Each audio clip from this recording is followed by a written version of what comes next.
अस्सलाम वालेकुम। अगर बहुत केक खाने का दिल चाह रहा है और हेल्दी ऑप्शन पे भी जाना है तो आप इस रेसिपी को ट्राई करें, और ये बहुत ही उम्दा रेसिपी है। तो इसमें चीनी बिल्कुल नहीं डलेगी। अच्छा, हम यहाँ पर मैंने सॉफ्ट वाले केले लिए 4, और ये बड़े साइज़ के। आप देखें कितने सॉफ्ट हैं, जैसे आध अध गले से। तो यही ज़्यादा मीठा देंगे आपको ना, और ये ओरिजिनल मीठा देंगे।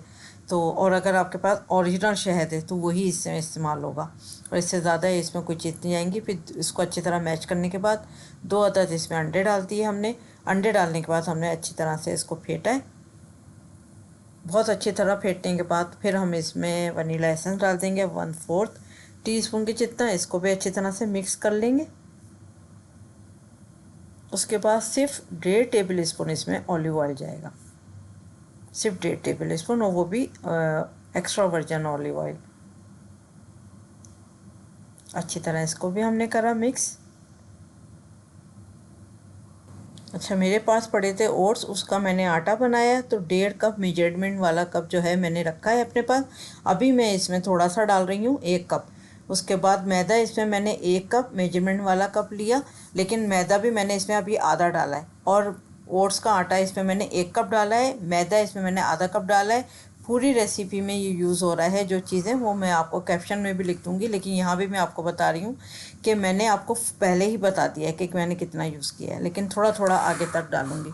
अच्छी तरह इसको करेंगे मिक्स। अब ये देखें, आधा कप मैंने और डाल दिया। ये भी ओट्स का आटा डाला है, मैदा नहीं डाला। बस मैदा अभी तक मैंने आधा कप यूज़ किया है।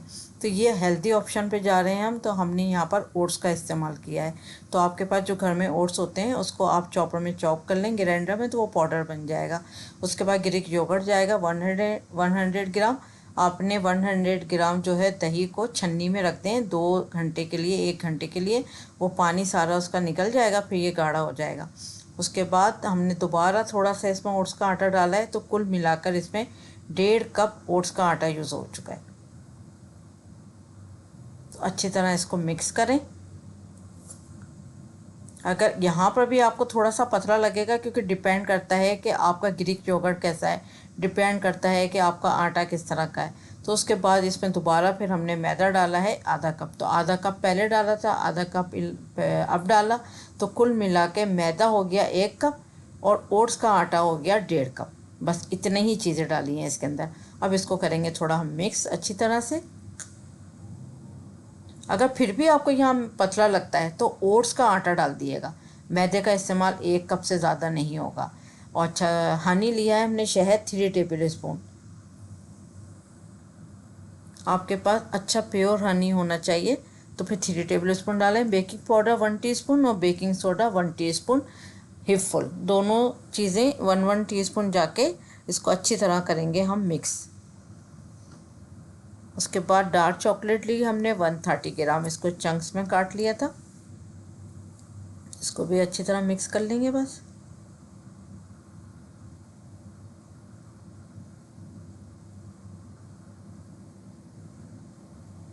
उसके बाद ये देखें, मेरे पास जो है वो ये हैं सिलिकॉन के, तो मैं इसी में बेक करूँगी। आप चाहें तो अपने जो भी आपके पास बेकिंग ट्रे या बेकिंग बॉल हैं आप उसमें कर सकते हैं इजीली, लेकिन ये बहुत अच्छे होते हैं, इसको ऑयल लगाने की भी ज़रूरत नहीं है। हमने 180 सेल्सियस पे इसको आधे घंटे के लिए बेक करना है। अब इस रखते हैं हम इसको ओवन में। 10 मिनट पहले हमने इसको प्रीहीट कर दिया था। अच्छा, आधे कप से थोड़ा, 1 कप से थोड़ा कम हमने दूध लिया, फिर इसमें हमने शहद डाला है अभी फ़िलहाल 1 टेबल स्पून, लेकिन टोटल इसमें भी तकरीबन 3 से 4 टेबल स्पून इसमें शहद जाएगा। फिर कोको पाउडर लिया मैंने, मेजरमेंट वाला कप ही लिया था, 1 कप कोको पाउडर। इसको अच्छी तरह से मिक्स कर लेंगे, और बहुत स्लो आंच पे हमने इसको कुक करना है। ये हम इसकी टॉपिंग के लिए बना रहे हैं।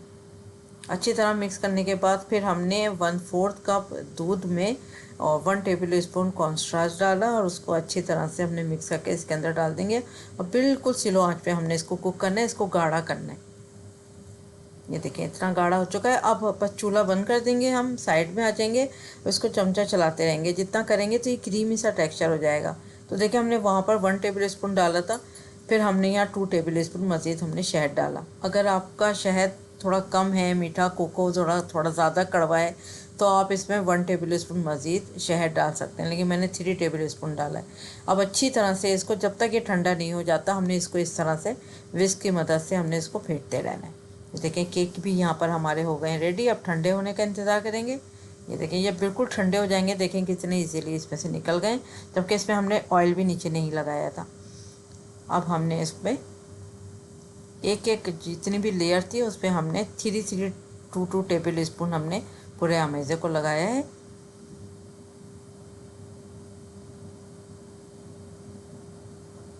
इसमें ज़्यादातर चीज़ें जो वो हेल्दी ऑप्शन पे, लेकिन डिपेंड करता है आपके पास सारी चीज़ें प्योर होनी चाहिए।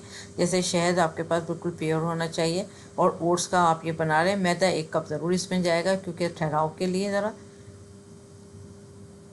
अगर आप चाहें तो इसको प्लेन भी खा सकते हैं, ज़रूरी नहीं है कि आप इसकी टॉपिंग रेडी करें। आप इसको सादा भी खा सकते हैं चाय के साथ, शाम की चाय के साथ। अगर बच्चों का दिल खुश करना है तो आप इसकी फ्रोस्टिंग इस पर लेयर सारी जो लगाई है वो आप रेडी कर दें। बच्चों को ये बहुत पसंद आने वाली है, बहुत अच्छा, बहुत टेस्टी था।